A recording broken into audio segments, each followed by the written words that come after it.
Throughout the 10th and the 11th of July, the 2nd SS Panzer Corps continued its attack toward Prokhorovka, reaching within 3 kilometers of the settlement by the night of July 11th.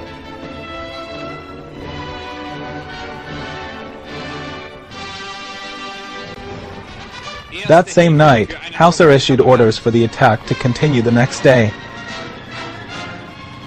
The plan was for the 3rd SS Panzer Division Totenkopf to drive northeast until it reached the Kartashuka-Prokhorovka road. Once there, they were to strike southeast to attack the Soviet positions at Prokhorovka from the flanks and rear. The 1st SS Panzer Division Leibstandard and 2nd SS Panzer Division Das Reich were to wait until Totenkopf attack had destabilized the Soviet positions at Prokhorovka.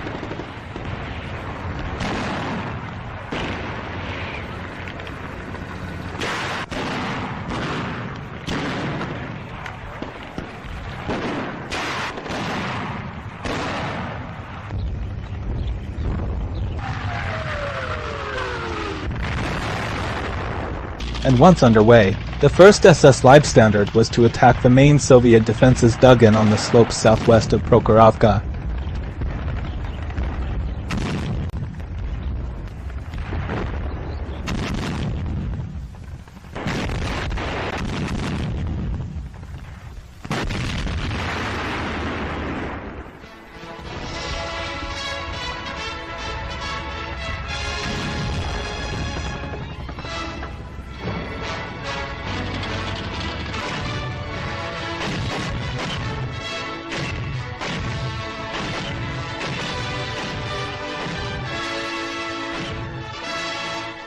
To the division's right, the 2nd SS Das Reich was to advance eastward.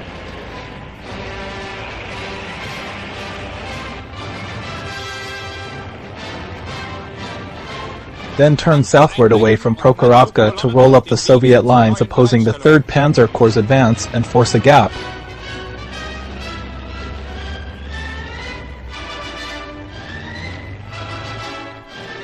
During the night of July 11th, Rotmistrov moved his 5th Guards Tank Army to an assembly area just behind Prokhorovka in preparation for a massive attack the following day. At 5:45, Leibstandard headquarters started receiving reports of the sound of tank engines as the Soviets moved into their assembly areas. Soviet artillery and Katyusha regiments were redeployed in preparation for the counterattack. At around 8 o'clock, a Soviet artillery barrage began. At 8:30, Rotmistrov radioed his tankers.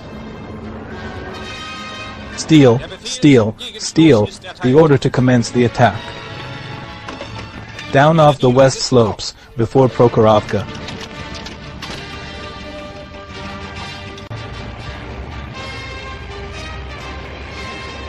Came the massed armor of 5 tank brigades from the Soviet 18th and 29th Tank Corps of the 5th Guards Tank Army. The Soviet tanks advanced down the corridor.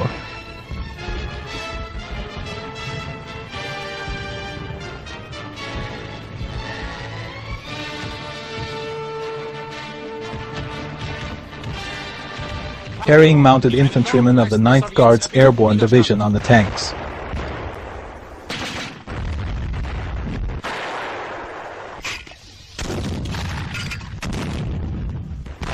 To the north and east, the 3rd SS Panzer Division Totenkopf was engaged by the Soviet 33rd Guards Rifle Corps. Tasked with flanking the Soviet defenses around Prokhorovka,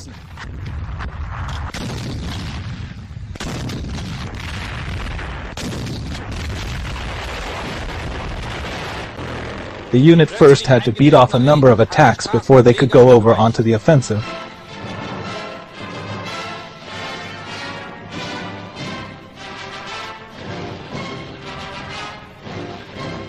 Most of the division's tank losses occurred late in the afternoon as they advanced through minefields against well-hidden Soviet anti-tank guns.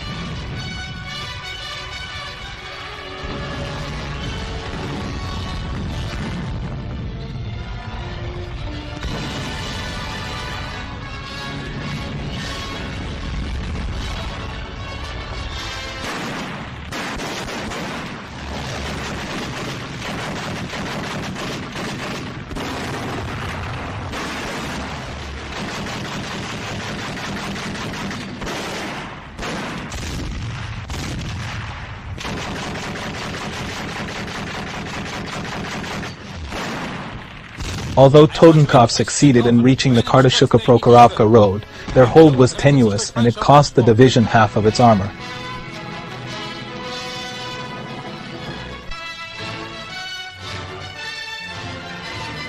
The majority of German tank losses suffered at Prokhorovka occurred here. To the south, the Soviet 18th and 29th Tank Corps had been thrown back by Leibstandard Division. Das Reich also repelled attacks from the 2nd Tank Corps and the 2nd Guards Tank Corps.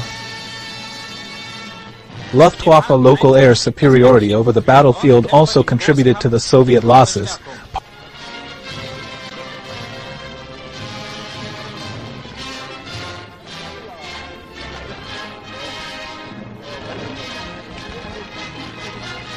By the end of the day, the Soviets had fallen back to their starting positions. Neither the 5th Guards Tank Army nor the 2nd SS Panzer Corps accomplished their objectives. Although the Soviet counterattack failed with heavy losses, throwing them back onto the defensive, they did enough to stop a German breakthrough.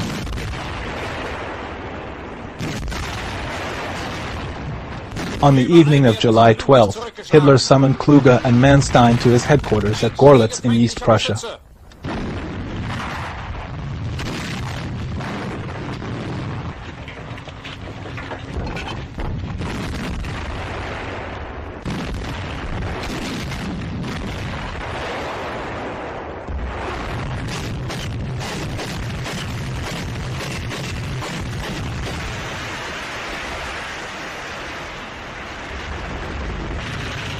The Western Allies had invaded Sicily. The threat of further Allied landings in Italy or along southern France made Hitler believe it was essential to stop the offensive and move forces from Kursk to Italy. Hitler ordered Manstein's reserve, the 24th Panzer Corps, to move south.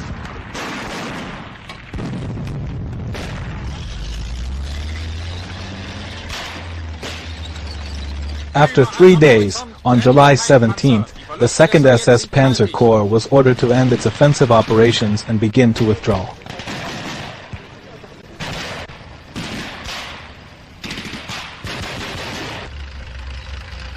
Manstein was highly critical of Hitler's decision to call off the operation at the height of the tactical battle.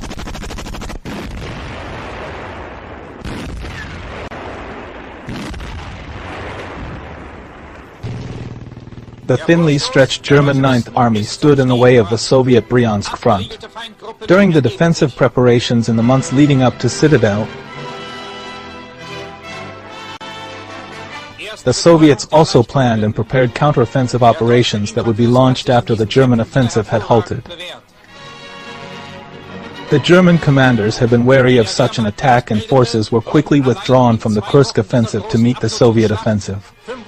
Operation Kutuzov reduced the Oral salient and inflicted substantial losses on the German military, paving the way for the liberation of Smolensk. Soviet losses were heavy, but were replaced. The offensive allowed the Soviets to seize the strategic initiative, which they retained for the remainder of the war. After the heavy losses sustained by the Voronezh front during Citadel, the Soviets needed time to regroup and refit.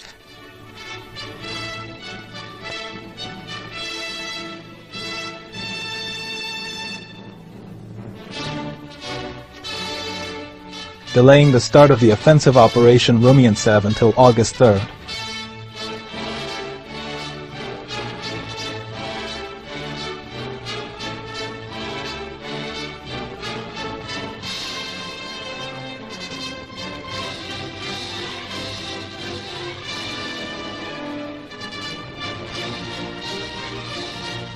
Diversionary attacks, launched 2 weeks earlier across the Donets and Meuse rivers into the Donbass, drew the attention of German reserves and thinned the defending forces that would face the main blow.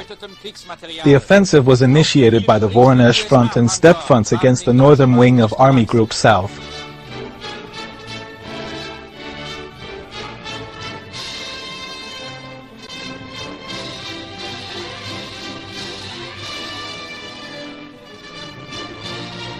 They drove through the German positions, making broad and deep penetrations.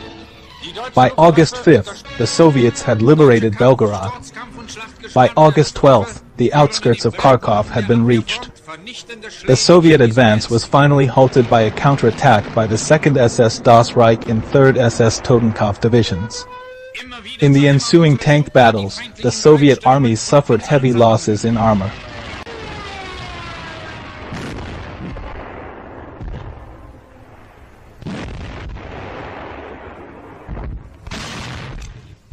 After this setback, the Soviets focused on Kharkov.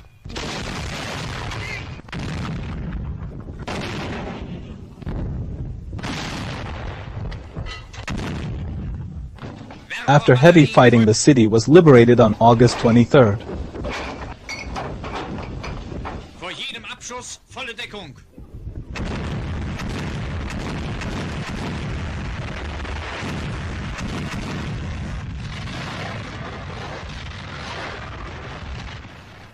This battle is referred to by the Germans as the Fourth Battle of Kharkov, while the Soviets refer to it as the Belgorod-Kharkov Offensive Operation.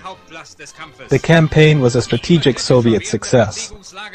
For the first time, a major German offensive had been stopped before achieving a breakthrough. The Germans, despite using more technologically advanced armor than in previous years, were unable to break through the deep Soviet defenses and were caught off guard by the significant operational reserves of the Red Army.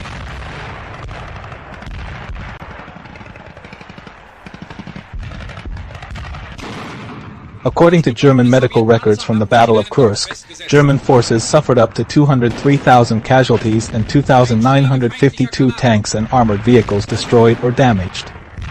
Half of these were recovered and repaired.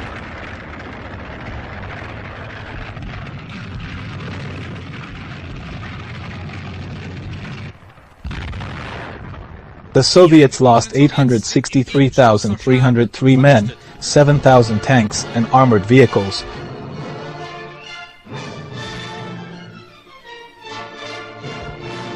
(3,300 aircraft, and 5,244 artillery pieces.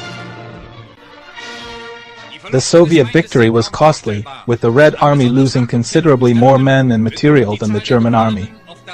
The Soviet Union was able to compensate for these losses with its abundant human resources and industrial production capacity thanks to the massive material support from the Western Allies. Germany never recovered. Further, the Western Allied landings in Italy opened a new front, further diverting German resources and attention. The initiative firmly passed to the Red Army. For the remainder of the war, the Germans were limited to reacting to Soviet advances.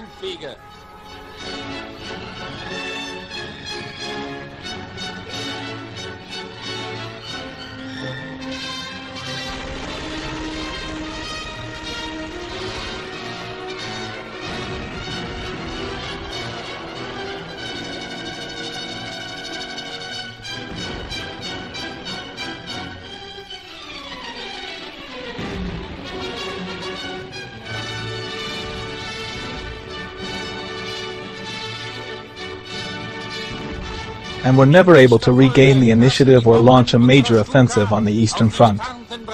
The Battle of Kursk is cited by some as being the true turning point of the European theater of World War II, although this view has frequently been criticized.